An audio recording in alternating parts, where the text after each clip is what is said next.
POCSO கீழே அக்ரிவேட்டட் penetrative sexual assault இது ரெண்டுத்துக்கும் தான் இங்கே தூக்கு தண்டனையானது கொடுக்கப்பட்டிருக்கு. மார்ச் 10 இந்த இன்சிடென்ட் நடந்தது. அதாவது இயற்கை உபாதை கழிக்க சென்ற +2 மாணவர் எக்ஸாம் போயிட்டு இருந்த டைம்ல காணாம போனாங்க. கிட்டத்தட்ட 9 நாள் கழிச்சு தான் இதில் குற்றவாளியாக கண்டுபிடிக்கப்பட்டாங்க. மார்ச் 19ஆம் தேதி தான் அந்த சிசிடிவியின் அடிப்படையில் கடைசியாக இந்த தர்ம முனீஸ்வரன் வந்து அரெஸ்ட் செய்யப்பட்டான். தட் இஸ் சாயல்குடி ராஜபாண்டி நகரை சார்ந்த பர்சன். தர்ம முனீஸ்வரனுக்கு இரட்டை தூக்கு தண்டனை கொடுக்கப்பட்டதை தாண்டிலும் கிட்டத்தட்ட அடுத்த சூலூர் இஷ்யூல இந்த மாதிரி ஒரு தண்டனை கிடைக்குமா அப்படின்னு பொதுமக்கள்லாம் கேள்வி கேட்குறாங்க. ஒரு கமெண்ட்ல வருது சூலூர்ல இதே 2 பேருக்கும் தூக்கு தண்டனை கிடைக்கணும், அது பாசிபிளா? நாங்கள் சொல்லப்பட்ட விஷயம் என்கவுண்டர் பண்ணுங்க, UAE மாதிரி கொடுங்க அப்படின்ற மாதிரியான விஷயங்கள். அதில் வந்து பார்த்தோன்னா 17 வயது சிறுமி, இதில் பார்த்தோன்னா 10 வயது சிறுமி, 4ஆம் வகுப்பு படிக்கக்கூடிய சிறுமி. இதுலேயும் கொடூரமாக வந்து லைக் பாலியல் வன்கொடுமை செய்யப்பட்டு கொலை செய்யப்பட்டிருக்காங்க. இங்கேயுமே போக்சோ இதுவானது போடப்பட்டிருக்கு, BNS ஆக்ட் ஆனது போடப்பட்டிருக்கு. எப்படி கூட்டிகிட்டு போனால் என்ன பண்ணால் அந்த குழந்தைய வந்துட்டு குளக்கரையில் வச்சு இந்த பாலியல் வன்கொடுமை செஞ்சுட்டு கத்தனதுனால கழுத்தை நெரிச்சு நான் கொண்டுட்டு முட்புதரில் தூக்கி போட்டுட்டு போயிட்டேன். Causing grievous hurt. இந்த செக்ஷன்ஸ் எல்லாம் என்ன சொல்லுதுன்னா to an extent of life imprisonment to death penalty. எதுக்கு அப்பா அவங்க அம்மா கிட்ட சொல்லாம குழந்தையோட உடலை வாங்கி எரிச்சிட்டாரு அப்பா அப்படின்ற மாதிரி அவங்க அம்மா தரப்புல இருந்து குற்றச்சாட்டு வச்சிருக்காங்க. அது கரெக்டா? அவங்க அம்மா சொல்லக்கூடியது, அவங்க சித்தி சொல்லக்கூடியது, ஊர் மக்கள் அவங்க கூட இருக்கக்கூடியவங்க சொல்லக்கூடியது டோட்டலாக வேற மாதிரி இருக்கு. அதற்கெல்லாம் அவங்க சொன்ன பதில்கள் என்னன்னா, என்னோட ஆண்கள் குடிக்க கூடாதா, என்னுடைய கணவர் வந்து அதை குடிச்சிருக்க கூடாதா, அவர் தான் அதில் மிக்ஸ் பண்ணி வச்சுட்டாரு. ஸோ அதை நான் எடுத்து ஒரு வாய் குடிச்ச அப்புறம் 2 to 3 hours வந்து நான் அன்கான்ஷியஸ் ஆயிட்டேன் அப்படின்னு அவங்க சொல்லியிருக்காங்க. லாஸ்ட் வரைக்கும் குழந்தை கண்ணில் காட்டல, எரிக்கிறப்ப கூட கண்ணில் காட்டல, யாரை கேட்டு எரிச்சாங்க. அவர் தான் கூட்டிட்டு போனாரு, சாக்லேட் வாங்கி கொடுத்தாருன்ற மாதிரிலாம் வீட்டு பக்கத்துல தான் கடைன்ற மாதிரி என் பையன் சொல்றான். ஆனா இவங்க வந்து ஒரு தாத்தா கூட போனாருன்ற மாதிரி மோகன் சொன்னாரு அப்படிங்கிற மாதிரி எல்லாம் அவங்க வேணும்னே டைவர்ட் பண்ணாங்கன்னு சொல்லி புதுசா அவங்களுக்கும் தொடர்பு இருக்கு இதுலன்னு சொல்லி சொல்றாங்க. அப்ப எங்களுக்கெல்லாம் சப்போர்ட் பண்ணாம அவங்களுக்கு சப்போர்ட் பண்றாங்க அப்படின்னா அவங்களுக்கு அது உடம்பு இருக்கா? சித்தி வந்து எங்களுக்கு நிவாரண நிதி வேணும், எங்களுக்கு கொடுக்க வேண்டியது வேணும்னு இங்கிட்ட ஒரு பக்கம் பேசுறாங்க. அவங்க தாயார் வந்துட்டு எனக்கு நிதி வேணாம் நீதி வேணும் அப்படின்னு சொல்றாங்க. ஹஸ்பண்ட் வந்துட்டு கிடைக்கிறதையும் கிடைக்க விடாம பண்ணிடுறேன். இவங்களோட நோக்கம் என்னவா இருக்கு இந்த இடத்துல? இந்த மாதிரி மாறியான ஸ்டேட்மெண்ட்ஸ் என்னன்னு அப்படிங்கிறது நமக்கு ரொம்ப கன்ஃபியூஸ்டாக தான் இருக்குது இந்த இடத்துல. அதனால தான் சொல்கிறேன், இங்கே நம்ம வந்து ப்ரெசம்ஷன் பேஸில் எதையும் பர்சீவ் பண்ணிக்கிட்டு இவங்க சரி இவங்க தவறு அப்படின்னு சொல்லவும் முடியாது, சொல்லவும் கூடாது. ஆக்சுவலி அதுதான்.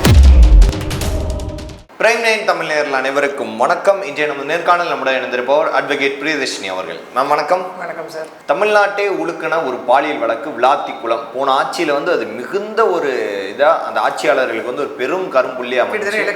ஆமாம், எலெக்ஷனுக்கு 1 மாதத்துக்கு முன்னாடி நடந்த இது. இப்போ வந்து 77 நாட்கள் இன்னைக்கு தீர்ப்பு வழங்கியிருக்காங்க. தூக்கு தண்டனை கொடுத்துருக்காங்க தர்ம முனீஸ்வரனுக்கு. தீர்ப்பை எப்படி பார்க்குறீங்க? இதை எல்லாம் கரெக்டா விசாரணை முடிஞ்சிருக்காது. எஸ், தூக்கு தண்டனைன்னு சொல்லிட்டீங்க. இரட்டை தூக்கு தண்டனை அப்படிங்கிற ஒரு விஷயம் ஒரு விஷயம் இல்லையா? அதாவது ஏப்ரல் 6ஆம் தேதி இந்த வார்த்தையை நம்ம கேட்டிருப்போம். ஜெயராஜ் பெனிக்ஸ் வழக்குல வந்துட்டு இரட்டை தூக்கு தண்டனை. அப்பவே எல்லாருக்குமே என்னடா இரட்டை தூக்கு தண்டனை, லாஜிக்கலா அது எப்படி பாசிபிள், ஒரு வாட்டி தூக்குல போட்டு திரும்ப தூக்குல போடுவாங்களா அப்படிங்கிற ஒரு விஷயம் எல்லாம் இங்க அது இல்ல விஷயம். ஆக்ட் படி ஓகே. ஏன்னா இங்கே பார்த்தோம் அப்படின்னா மர்டர் கீழே தென் இன்னொரு விஷயம் இங்கே என்ன சொல்லப்படுது அப்படின்னா போக்சோ கீழே அக்ரிவேட்டட் பெனட்ரேட்டிவ் செக்ஷுவல் அசால்ட் இது ரெண்டுத்துக்கும் தான் இங்கே தூக்கு தண்டனையானது கொடுக்கப்பட்டிருக்கு. Which means as per 2 provisions. Okay, இதில் ஒரு காரணம். இன்னொரு காரணம் என்ன அப்படின்னா நாளைக்கு கண்டிப்பாக அப்பீல்ன்ற ஒரு ஆப்ஷன் இருக்குது. இப்போ ஜட்மெண்ட் வந்துருச்சு இல்லையா? மேலும் இது உறுதி செய்வதற்காக மதுரை ஹைகோர்ட்டுக்கு அனுப்பப்படும். ஹைகோர்ட்டில் 30 டேஸ்க்குள்ளே தர்ம முனீஸ்வரன் தரப்பில் வந்து அப்பீலானது போகலாம். அகே நீங்கள் அரசு தரப்பு வழக்கறிஞர்கள் அங்கேயும் போயிட்டு அவங்க ஃபைட் பண்ண தான் போகிறாங்க. ஓகே, விச் மீன்ஸ் அவங்க அங்கே வந்துட்டு எந்த காரணத்துங்களால் இதெல்லாம் இங்கே கொடுக்கப்பட்டது இந்த எவிடன்ஸ் அப்படிங்கிற விஷயம் திரும்ப அங்கேயும் நடத்தப்படும் இல்லையா? ஸோ அப்படி இருக்கும்போது எந்தவித காரணத்தினாலையும் தண்டனைகள் குறைக்கப்பட்டு விடக்கூடாது அப்படிங்கிறதுக்காக. ஓகே, என்ன இப்போ நம்ம நிறைய பார்த்துருப்போம், டெத் பெனால்ட்டி லைஃப் இம்ப்ரிசன்மெண்ட்டாக மாற்றப்படும் இல்லையா? கொடுத்துருக்கிறது இரட்டை தூக்கு தண்டனை, ஒரு தூக்கு இல்லைனாலும் ஒரு தூக்கு இருக்குல்ல. ஓகே, ஸோ அந்த மாதிரியான ஒரு கான்செப்ட். ஸோ லாஜிக்கலாக அப்படி கிடையாது. ஆஸ் பர் ஆக்ட் தான் இந்த இரட்டை தூக்கு தண்டனை அப்படிங்கிற ஒரு விஷயம் வந்து இங்கே கொடுக்கப்பட்டிருக்கு. ஸோ இது வந்து பார்த்தோம் அப்படின்னா 75 நாளுக்குள்ள விசாரணை முடிக்கப்பட்டு கொடுக்கப்பெற்ற ஒரு தண்டனை. ஆக்சுவலி இன்னைக்கு 76வது நாள். ஓகே, ஏன்னா நம்ம முன்னாடி பேசும்போது நம்ம பேசிட்டு இருந்தோம் என்னன்னா இந்த மதுரை முன்னாடி பேசும்போது நம்ம பேசிட்டு இருந்தோம் கோயம்புத்தூர் ஏர்போர்ட் பின்னாடி நடந்த ஒரு கொடுமை இருக்குல்ல கல்லூரி மாணவிக்கு, அதுதான் விரைந்து முடிக்கப்பட்ட கேஸ்ன்னு. இது அதை விட சீக்கிரம் விரைந்து முடிக்கப்பட்ட ஒரு கேஸ். ஏன்னா இந்த டைம்லைன் படியே இது பார்த்தோம் அப்படின்னா இந்த இடத்துல நம்ம இந்த டைம்லைன் படியே நம்ம பார்த்தோம் அப்படின்னா மார்ச் 10 இந்த இன்சிடென்ட் நடந்தது. அதாவது இயற்கை உபாதை கழிக்க சென்ற +2 மாணவ எக்ஸாம் போயிட்டு இருந்த டைம்ல காணாம போனாங்க. கிட்டத்தட்ட 9 நாள் கழிச்சு தான் இதில் குற்றவாளியாக கண்டுபிடிக்கப்பட்டார் இல்லையா. மார்ச் 10 அது நடக்குது. 11 அவங்க சடலமாக மீட்கப்படுறாங்க. மார்ச் 12 வந்து இங்கே காவல்துறையினர் தரப்புல சரியாக வந்து நடவடிக்கை எடுக்கல, கம்ப்ளைண்ட்டே வாங்கலன்னு சொல்லி விளாத்திக்குளமோட AWPS பிரவீனா அவர்கள் இங்கே வந்து சஸ்பெண்ட் செய்யப்படுறாங்க. ஓகே, ஏன்னா அவங்க போனப்போ இது என்ன லவ்வா அப்படி இப்படின்ற கேள்வி எல்லாம் போயிட்டான்ற மாதிரி அலட்சியமா கேள்வி கேட்கப்பட்டது. இன்னொன்று இதில் நிறைய அலக்கழிக்கப்பட்டிருக்காங்க. ஃபர்ஸ்ட் போகும்போது என்னன்னா குளத்தூர் காவல் நிலையத்துக்கு போயிருக்காங்க. இல்லைங்க இது ஆலிவன் போலீஸ் ஸ்டேஷனுக்கு போனவங்க அந்த மாதிரி மாற்றி மாற்றி அந்த பெற்றோர்கள் அலக்கழிக்கப்பட்டிருந்தாங்க. கூடவே இங்கே இன்னொன்று என்னன்னு பார்த்தோம் அப்படின்னா மார்ச் 19ஆம் தேதி தான் அந்த CCTVயின் அடிப்படையில் கடைசியா இந்த தர்ம முனீஸ்வரன் வந்து அரசு செய்யப்பட்டான். தட் இஸ் சாயல்குடி ராஜபாண்டி நகரை சார்ந்த பர்சன், 38 வயது. இதற்கிடையில மார்ச் 20 தான் பெற்றோர்கள் உடலை வாங்கி கொள்ள சம்மதிச்சு உடல் தகனமே அங்கே செய்யப்பட்டது. ஓகே, இது ஒரு டைம்லைன். இது இப்படியே போயிட்டு இருந்த சூழ்நிலையில தான் நம்ம பார்த்தோம் அப்படின்னா மே 5ஆம் தேதி எல்லாம் முடிக்கப்பட்டு போக்சோ நீதிமன்றம் வந்து இதை நாங்கள் விசாரணைக்கு எடுத்துக்கிட்டாங்க. விச் மீன்ஸ் ஆரம்பிச்சு ட்ரையல் கமெண்ட்ஸ் ஆகுது. ட்ரையல் கமெண்ட்ஸ் ஆகி மே 21ஆம் தேதியே பார்த்தோம் அப்படின்னா எங்கள் ட்ரையல் ஆனது நிறைவு பெறுது. Okay, March 30 charge sheet submit பண்ணுறாங்க. எப்படி 20 நாளில் சார்ஜ் ஷீட் சப்மிட் பண்ணுறோம். சப்மிட் பண்ணப்பட்டு மொத்தம் 73 சாட்சியங்கள் உள்ள இன்க்ளூட் பண்ணப்படுது. 71 சாட்சியங்கள் அரசு தரப்புலேருந்து 2 சாட்சியங்கள், அதான் அந்த போஸ்ட்மார்ட்டம் பண்ணவங்க, ஃபாரன்சிக் பண்ணவங்க. ஏன்னா எப்பவுமே போஸ்ட்மார்ட்டம் உடல் கூராய்வில் ஈடுபடக்கூடிய மருத்துவர் இருக்காங்க இல்லையா, அவங்க அந்த வீடியோ ஆதாரம் மட்டுமல்லாமல் உடல் கூராய்வு பண்ணும் போது அவங்க என்னென்னலாம் வந்து விட்னஸ் பண்ணாங்க அப்படிங்கிறத அவங்க நீதிமன்றத்தில் சொல்லணும். இதன் அடிப்படையில் தான் இன்னைக்கு அவருக்கு இரட்டை தூக்கு தண்டனை அப்படிங்கிற ஒரு ஜட்ஜ்மெண்ட் இங்கே கொடுக்கப்பட்டிருக்கு. ஓகே, தர்ம முனீஸ்வரனுக்கு இரட்டை தூக்கு தண்டனை கொடுக்கப்பட்டதை தாண்டிலும் அதை வந்து பொதுமக்கள் வந்து இந்த தூக்கு தண்டனைன்றது பெருமளவு வரவேற்கிறாங்களோ அப்படின்ற ஒரு எண்ணம் வருது. ஏன்னா பாலியல் குற்றங்களில் ஈடுபடுறவங்களுக்கு இந்த மாதிரி ஒரு தண்டனை கொடுத்தாதான் ஒவ்வொருத்தவங்களுக்கு பயம் வரும். கிட்டத்தட்ட அடுத்த சூலூர் இஷ்யூவில் இந்த மாதிரி ஒரு தண்டனை கிடைக்குமா அப்படின்னு பொதுமக்கள்லாம் கேள்வி கேட்குறாங்க. ஒவ்வொரு கமாண்ட்ல வருது சூலூர்ல இதே 2 பேருக்கு தூக்கு தண்டனை கிடைக்கணும், அது பாசிபிளா? எஸ், இங்க சூலூர்லயும் நீங்க பார்த்தோம் அப்படின்னா அகைன் நாங்க சொல்லப்பட்ட விஷயம் என்கவுண்டர் பண்ணுங்க, UAE மாதிரி கொடுங்க அப்படின்ற மாதிரியான விஷயங்கள்.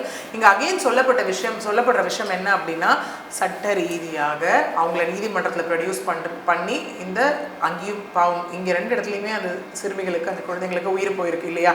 அதுல வந்து பார்த்தோம்னா 17 வயது சிறுமி, இதுல பார்த்தோம்னா 10 வயது 4ஆம் வகுப்பு படிக்கக்கூடிய சிறுமி. இதுலேயும் கொடூரமாக வந்து லைக் பாலியல் வன்கொடுமை செய்யப்பட்டு கொலை செய்யப்பட்டிருக்காங்க. இங்கேயுமே போக்சோ இதுவானது போடப்பட்டிருக்கு, BNS ஆக்ட் ஆனது போடப்பட்டிருக்கு. ஓகே, ஸோ அந்த மாதிரி இங்கே வந்து இருக்கும்போது இங்கேயும் ஆக்ட் படி நம்ம பார்த்தோம் அப்படின்னா தட் இஸ் இந்த கார்த்திக் அந்த பர்சன் மேலே 9 செக்ஷன்ஸ் போடப்பட்டதாக சொல்லப்படுது. அதே மாதிரி இந்த மோகன்ராஜ் மீது 4 செக்ஷன்ஸ்னு சொல்லப்படுது. ஆக்ட்லேயே வந்து பார்த்தீங்கன்னா மர்டரு, கிட்னாப்பிங், அப்டக்ஷனு, கிரிமினல் இன்டிமிடேஷன் மிரட்டினதுக்கான ஒரு விஷயம், கிரிமினல் கான்ஸ்பரசி மோகன் மீது அதான் போட்டிருக்காங்க. ஓகே, கூடவே வந்து மறைத்தல், நாடகம் ஆடுதல், இந்த மாதிரியான விஷயங்கள், காசிங் கிரீவியஸ் ஹர்ட். இந்த செக்ஷன்ஸ் எல்லாம் என்ன சொல்லுதுன்னா to an extent of life imprisonment to death penalty, அதுதான் சொல்லக்கூடிய ஒரு விஷயமா இருக்கு. இதுலேயும் ஒரு விஷயம் உறுதியளிக்கப்பட்டிருக்கு. என்ன அப்படின்னா 1 மாதத்துக்குள்ளாக சார்ஜ் ஷீட் ஆனது ஃபைல் பண்ணப்படும் அப்படின்னு சொல்லப்பட்டிருக்கு. ஏன்னா இதில் பார்த்தோம்னா 200லேருந்து 250 CCTVயின் அடிப்படையில் தான் இந்த பர்சனே அரெஸ்ட் பண்ணப்பட்டு, அதுவும் இல்லாமல் கன்ஃபெஷன் ஸ்டேட்மெண்ட்லாம் அவங்க ஒத்துட்டு இருந்திருக்காங்க. அந்த இடத்துல எப்படி கூட்டிகிட்டு போனால் என்ன பண்ணால், அந்த குழந்தைய வந்துட்டு குளக்கரையில் வச்சு இந்த பாலியல் வன்கொடுமை செஞ்சுட்டு கத்தினதுனால கழுத்தை நெரிச்சு நான் கொண்டுட்டு முட்புதரில் தூக்கி போட்டுட்டு போயிட்டேன் அப்படிங்கிற வரைக்குமான கன்ஃபெஷன் ஸ்டேட்மெண்ட்டும் இந்த இடத்துல இருக்குது. கூடவே போஸ்ட்மார்ட்டம் ரிப்போர்ட்டில் முதல் அறிக்கையில் பாலியல் வன்கொடுமை செய்யப்பட்டது உறுதி செய்யப்பட்டிருக்கிறதா இங்கே IG ரம்யா பாரதி அவர்கள் வந்து ப்ரெஸ்ஸை அட்ரஸ் பண்ணும்போது சொல்லக்கூடிய ஒரு விஷயமா இருக்கு. ஓகே, எதுக்கு அப்போ அவங்க அம்மா கிட்ட சொல்லாமல் குழந்தையோட உடலை வாங்கி எரிச்சிட்டாரு அப்பா அப்படின்ற மாதிரி அவங்க அம்மா தரப்புல இருந்து குற்றச்சாட்டு வச்சிருக்காங்க. அது கரெக்டா? இங்க பாத்தீங்கன்னா இது வரைக்கும் நம்ம பார்த்தோம்னா கேசஸ்ல இது வரைக்கும் நடந்த இந்த பாலியல் ரீதியான வன்கொடுமையில பார்த்தோம்னா ஒரே லைன் தான். எக்ஸாக்ட்லி அந்த ஒரே லைன் இருக்கும். என்னன்னா பாதிக்கப்பட்ட குடும்பத்தார், உறவினர்கள் எல்லாரும் போராடுவாங்க, நீதி வேணும் அப்படிங்கிற ஒரு விஷயம். இதுல பாத்தீங்கன்னா டிஃப்ரெண்ட் ஆஃப் டைமென்ஷன்ஸ் இருக்கு. காவல்துறை தரப்புல இருந்து ஒரு விஷயம். ஓகே, அதுக்கப்புறம் இல்லைங்க இவங்க வந்து சில விஷயம் வந்து போலீஸ் அஃபிஷியல் வந்து முதல்ல நல்லா இருக்காங்கன்னு சொன்னாங்க. அதுக்கப்புறம் வந்துட்டு பார்த்தோம்னா லைக் லேட்டராக தான் எஃப்ஐஆரில் சைன் வாங்கும்போது இறந்துட்டாங்கன்னு சொன்னது அவங்க சொல்கிறதெல்லாம் பரப்புற விஷயம், அவதூறு பரப்புறாங்க, ரூமர்னு காவல்துறை தரப்புல இருந்து சொல்லப்பட்டிருக்கு. 1 இங்கே 2வது பார்த்தோம் அப்படின்னா இவரோட வாக்குமூலம், தட் இஸ் கார்த்தியோட வாக்குமூலம். ஓகே, போலீஸ்தும் அதுவும் லைக் சிமிலர் அந்த பக்கம் போகும்போது. ஓகே, ஏன்னா போலீஸ் இங்கே சொல்கிற டைம்லைனே என்னவா இருக்குது அப்படின்னா 5 மணி குழந்தை 5:30 போல் குழந்தை காண போகிறாங்க. 8:30 மணிக்கு வந்து அவங்க அப்பா வேலையை விட்டு வராரு. 8:30 மணிக்கு கண்ட்ரோல் ரூமுக்கு கால் வருது, இந்த மாதிரி குழந்தைய காணோம்னு சொல்லி. 10 மணிக்கு நாங்கள் எஃப்ஐஆர் ரெஜிஸ்டர் பண்ணிட்டோம்னு சொல்கிறாங்க. அப்புறம் ஸ்பாட்டுக்கு போயிட்டோம், நாங்கள் தேடுறோம் அப்படின்னு சொல்கிறாங்க அந்த இடத்துல. ஓகே, அப்போ தான் தெரிய வருது நன்கு பரிச்சயமான பழகிய ஒரு நபர் தான் இந்த கார்த்தி, 33 வயசு, கூலி தொழிலாளி அப்படிங்கிறது எல்லாமே தெரிய வருது. இது ஒரு பக்கம். அவங்க அம்மா சொல்லக்கூடியது, அவங்க சித்தி சொல்லக்கூடியது, ஊர் மக்கள் அவங்க கூட இருக்கக்கூடியவங்க சொல்லக்கூடியது டோட்டலாக வேற மாதிரி இருக்கு.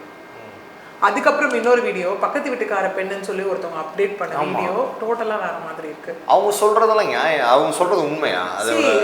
நேற்று பார்த்தீங்கன்னா எனக்கு தெரிஞ்சு இதுதான் ஒரு பெரிய ப்ரெஸ் மீட்டாக இருக்கும்னு நினைக்கிறேன். அதாவது பாதிக்கப்பட்ட தரப்புல இருந்து கொடுக்கப்பட்ட விஷயம் 42 நிமிஷம் பத்திரிகையாளர்கள் கேள்வி கேட்டது அதான் பெரிய. அதில் அவங்க கேட்ட 2 கேள்வி, முக்கியமான கேள்வி அங்கே என்னவாக இருந்து 3 கேள்வி என்னவாக இருந்ததுன்னா, சரிங்க உங்களுக்கு வந்து கன்சென்ட் இல்லைன்னு சொல்கிறீங்க, அப்பயே நீங்கள் பேசாமல் அமைதியாக இருந்தீங்க. 2 நாள் நீங்கள் ப்ரெஸ் மீட் கொடுக்குறீங்க, அப்பயே நீங்கள் ப்ரெஸ் மீட் கொடுக்கல அப்படிங்கிற ஒரு விஷயம் இருக்குது. ஓகே, சரி உங்கள் வீட்டுக்கு வந்துட்டு அந்த நிவாரண தொகை கொடுக்க வந்து மினிஸ்டர் எம்எல்ஏலாம் வந்தாங்களா, அப்பயே நீங்கள் பேசலை அப்படிங்கிற விஷயமா இருக்கட்டும். அடுத்தது வந்து அந்த மது பாட்டில் சார்ந்த விஷயமா, தட் இஸ் அந்த கூல்ட்ரிங்க்ஸில் மிக்ஸ் பண்ணி வச்சிருந்த விஷயமா இருக்கட்டும், அதனையாவது இருக்கட்டும். அடுத்தது கார்த்திக்கும் உங்களுக்கும் ஏதாவது பழக்கம் இருக்கா? இந்த கேள்வி தான் ரொம்ப ஸ்ட்ரெஸ் பண்ணி கேட்கப்பட்டது அந்த இடத்துல, இல்லையா? அதற்கெல்லாம் அவங்க சொன்ன பதில்கள் என்னன்னா, ஏன் ஆண்கள் குடிக்கக்கூடாதா, என்னுடைய கணவர் வந்து அதை குடிச்சிருக்க கூடாதா, அவர் தான் அதில் மிக்ஸ் பண்ணி வச்சுட்டாரு, ஸோ அதை நான் எடுத்து ஒரு வாய் குடிச்ச அப்புறம் 2 to 3 hours வந்து நான் அன்கான்ஷியஸ் ஆயிட்டேன் அப்படின்னு அவங்க சொல்லியிருக்காங்க. இன்னொன்று, அவங்களே ஒரு 20 to 25 days முன்னாடி தான் அந்த இடத்துக்கு குடிபெயர்ந்திருக்காங்க. இவங்க வந்து 10 நாள்ல கார்த்தி அங்கேருந்து காலி பண்ணிட்டு போயாச்சு. அவங்க புதுசாக இன்னொரு விஷயத்த வைக்கிறாங்க. என்னன்னா, இதில் கார்த்தியோட மனைவி, 2வது மனைவி, அவங்களுக்கும் மோகனுக்கும் பெரிய பங்கு உண்டுன்னு சொல்றாங்க. அவங்க எங்களை டைவர்ட் பண்ணாங்கன்னு சொல்றாங்க. ஏன்னா இவங்க அடிக்கடி எங்கேயோ போயிட்டு வந்தாங்க. மோகன் தான் என் பையன் வந்து அவங்களுக்கு ஒரு பையன் இருக்கதாகவும் சொல்றாங்க. என் பையன் தான் அந்த டிரான்ஸ்ஃபார்மர் கீழே, அதாவது மின்கம்பி கீழே இருந்துட்டு அவர் தான் கூட்டிட்டு போனாரு, சாக்லேட் வாங்கி கொடுத்தாருன்ற மாதிரிலாம், வீட்டு பக்கத்துல தான் கடைன்ற மாதிரி என் பையன் சொல்றான். ஆனா இவங்க வந்து ஒரு தாத்தா கூட போனாருன்ற மாதிரி மோகன் சொன்னாரு அப்படிங்கிற மாதிரி எல்லாம் அவங்க வேணும்னே டைவர்ட் பண்ணாங்கன்னு சொல்லி புதுசா அவங்களுக்கும் தொடர்பு இருக்கு இதுலன்னு சொல்லி சொல்றாங்க. இப்படி ஒரு விஷயம் வந்து அங்க சொல்லப்படுது. ஏன்னா பதுங்கி இருந்தவங்கள தான் காவல்துறையினர் போய் இங்க அரெஸ்ட் பண்ணி கூட்டு வந்திருக்காங்க. அதுலதான் கை கால் முறிவு ஏற்பட்டிருக்கு, இல்லையா? ஜிஹெச்ல அட்மிட் பண்ணப்பட்டிருக்காரு. இப்போ விரைவில் வந்து சிறையில் வந்து அடைக்கப்படுவார் அப்படிங்கிற ஒரு விஷயம் இருக்கு. Okay, central பிரிசன்ல. ஸோ இந்த மாதிரியான ஒரு விஷயம். அடுத்தது வந்துட்டு அந்த போதைப் பொருள், அடுத்தது வந்து அந்த ஆல்கஹால் ரிலேட்டடாக கேட்ட கொஸ்டினுக்கு அவங்க அந்த ஆன்சரை கொடுத்தாங்க.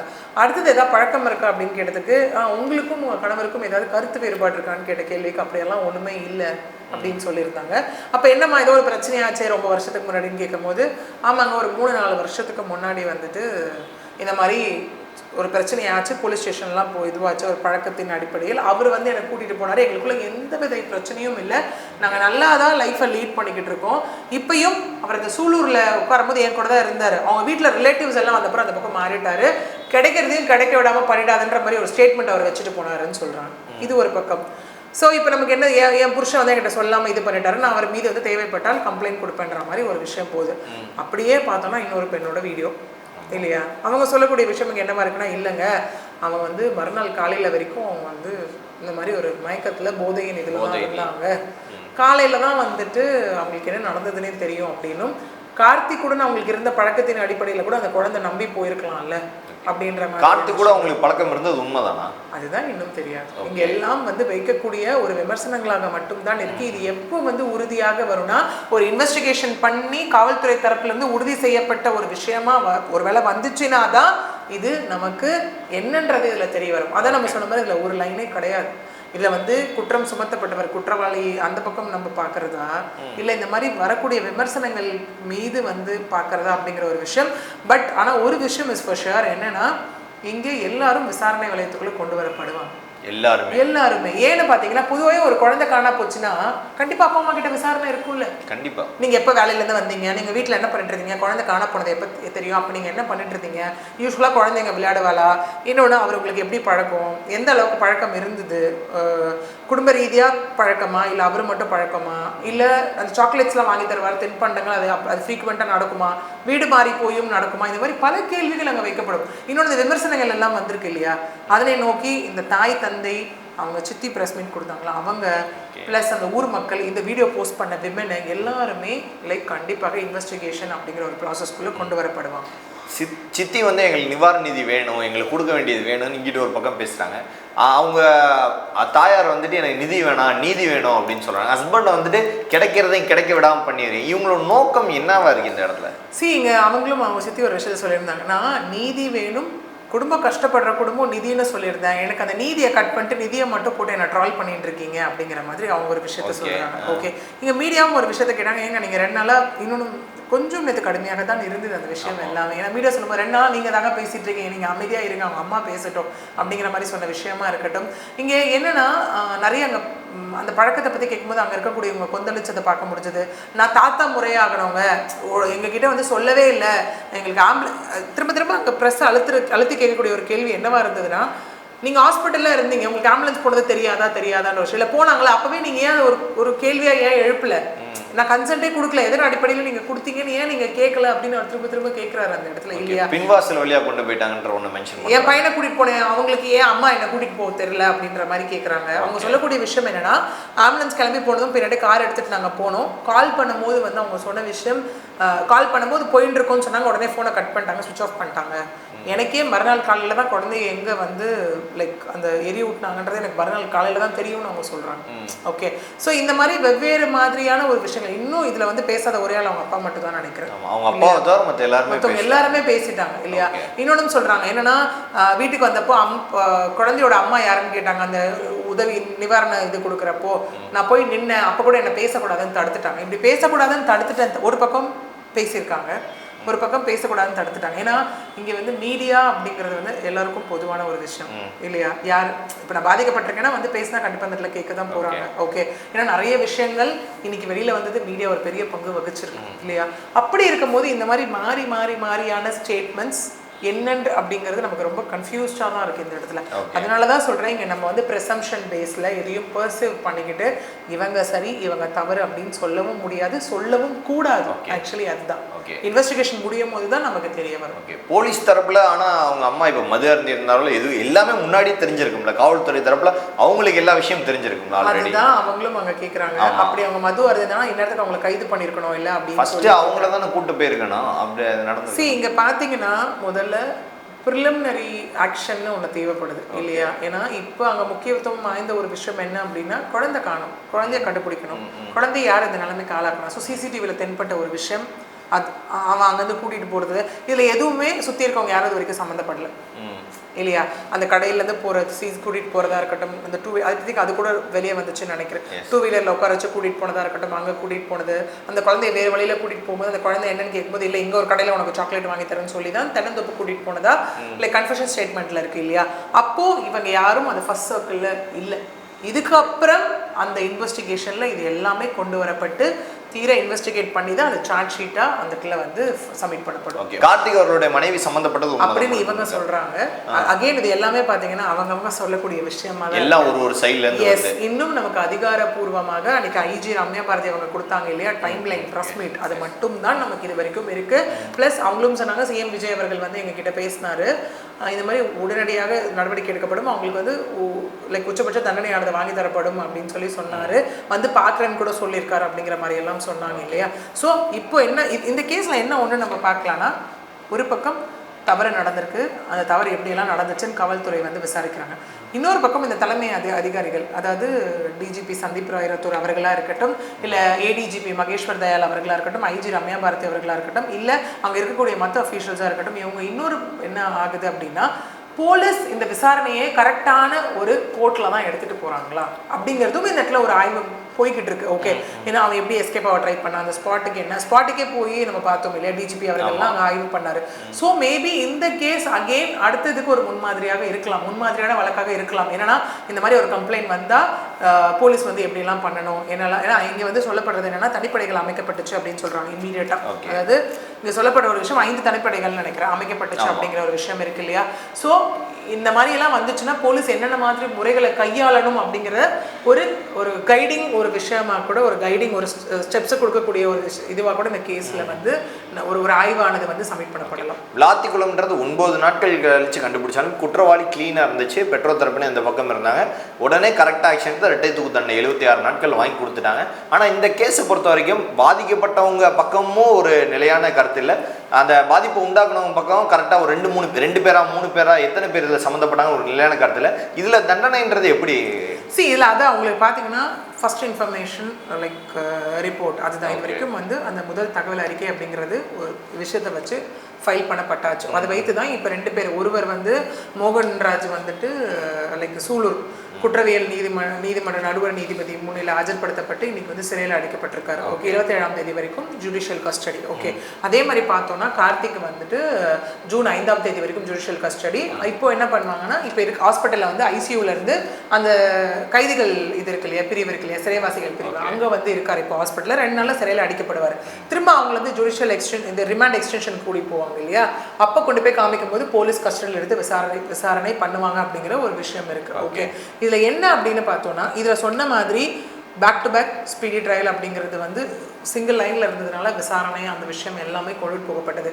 இல்லை எப்படின்னா, அந்த விசாரணையானது வந்து வளையம் கொஞ்சம் பெருசாகும் இந்த இடத்துல, அதனால எல்லாரையும் இது பண்ணப்பட்டு இப்போ எப்படின்னா எல்லா இடத்துலையும் இருக்கக்கூடியது அந்த சிறுமியுடைய தந்தையும் ஒரு பக்கம் சென்டர் ஃபோர்ஸாக இருக்காரு, தாய் ஒரு பக்கம் சென்டர் ஃபோர்ஸு, இன்னொரு வீடியோ போஸ்ட் பண்ணப்பட்ட ஒரு விமன் ஒரு சென்டர் ஃபோர்ஸு, இன்னொன்று இதில் இன்னும் இருக்காங்கன்னும் போது காவல்துறை தரப்புலையும் அதை சொல்லியிருக்காங்க.